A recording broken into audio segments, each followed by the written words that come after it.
Hey guys, welcome to the channel. This month we have incredible games that are going to be released. And if you are new here, I usually post in this channel the gameplays of video games I've been playing recently. Right now I'm playing Clair Obscur and I don't want to finish this game. So let's see what is going to happen in this month. Let's see exactly why you are here. Okay, quick question. Who thought making a game about an octopus escaping a factory was a good idea? Because I'm in. In Darwin's Paradox, you play as Darwin, a super smart octopus kidnapped from the ocean and thrown into the weird industrial complex full of machines and experiments. The whole goal is to escape and figure out what's going on. And apparently, there's even a bigger conspiracy behind it. The game is basically a mix of platforming, stealth, and puzzles. You are not fighting like a normal character, you are using an octopus abilities, like camouflage, using ink shots, and climbing with sucking cups. This isn't a comeback, it's a depth you can't escape. Samson, a Titanstone story, takes you back to Titanstone, a brutal city that shaped you and never let go. The story follows Samson, that is trying to deal with the growing debt, while his sister becomes the pressure point enemies use against him. So every move you make feels urgent. The gameplay is fast and close quarters, with fights in tight streets, rooftops, and back alleys where excitation gets you punished. So the movement is the key. You can climb, escape, cornering enemies, and even car sections feels aggressive, more like smashing through problems than driving cleanly. There is also a system where you choose which mission to take with limited actions, meaning every decision matters and there's no going back. It is all about pressure, survival, and fighting your way out before everything catches up to you.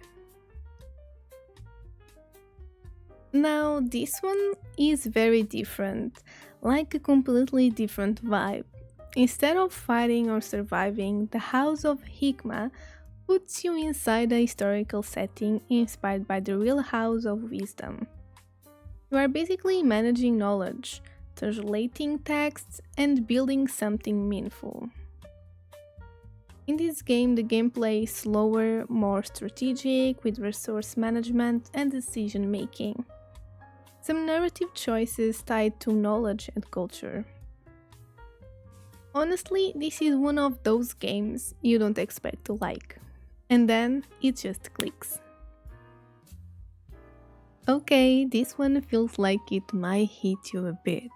In Before I Go, you play as a child in a dark, dreamlike world that's slowly falling apart, with a story that touches on death and acceptance. It doesn't explain everything, you kinda have to feel and figure it out as you go. The gameplay is tough precision platformer with tight movement, non-linear exploration, and dangerous creatures that punish mistakes. It's less about combat and more about mastering movement and surviving the world around you. Honestly, this feels like one of those games that's simple on the surface, but stays with you after. Replaced looks insane visually and is a 2.5D action platformer set in a dystopian cyberpunk world. And you play as an AI stuck inside a human body.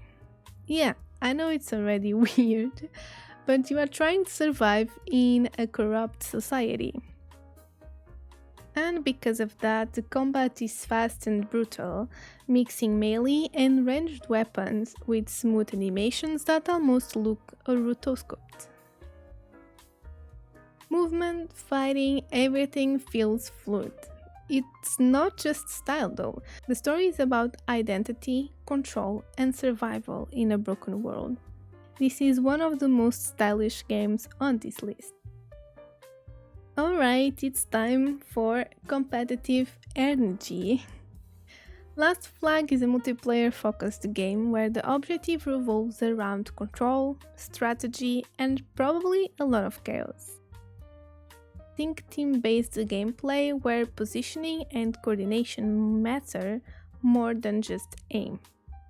It's the kind of game where you are either carry your team or blame them completely. No in between. Pragmata is finally here since it was one of the most mysterious games for years. This game is a sci-fi action adventure that is set on the moon where you play as Hugh, a space explorer, and Diana, an android girl. And the twist, you control both.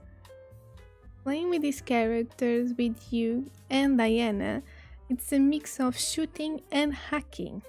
Diana can hack enemies to expose weaknesses, while Hugh goes in with weapons. So it's not just action, it's strategy meets combat, while you are trying to escape a lunar station controlled by a hostile AI. Also, Capcom has been super quiet about this game for a long time, which somehow makes it even more interesting. Aphelion feels very space, very lonely, very something is not right here, and seems to focus on deep space exploration, isolation, and survival. So expect a slower pace, atmospheric storytelling, and probably a lot of what happened here moments. It's the kind of game where silence is part of the experience. Diablo 4 Lord of Hatred. Alright, now we are talking about chaos. This is a major expansion for Diablo 4, bringing new content, enemies, and most importantly, the return of the Paladin class. It's the same addictive gameplay loop, hack, slash, loot, repeat, 4 hours. There is new builds, new gear, and more reasons to destroy your sleep schedule. Story-wise, it continues the dark world of Sanctuary, diving deeper into demoniac conflicts and power struggles. And if you already play Diablo, yeah, you're not escaping this one. And last, we have Sorrows. And this one is still kinda mysterious, but it's giving strong sci-fi survival vibes. It looks like it's focused on isolation, survival, and uncovering what happened in a hostile environment. Probably narrative heavy, with exploration and tension instead of constant action. These are usually the games where you start confident and then something happens and you are like, yeah, okay, I don't feel safe anymore. Well guys, this is all for today. I hope you enjoyed and like some of these games I told you right now. Don't forget to tell me in the comments which one are you excited to play. Don't forget to subscribe if you don't follow me yet and want to continue watching more videos like this. And like the video, helps a lot the channel to grow. And I'll see you in the next one.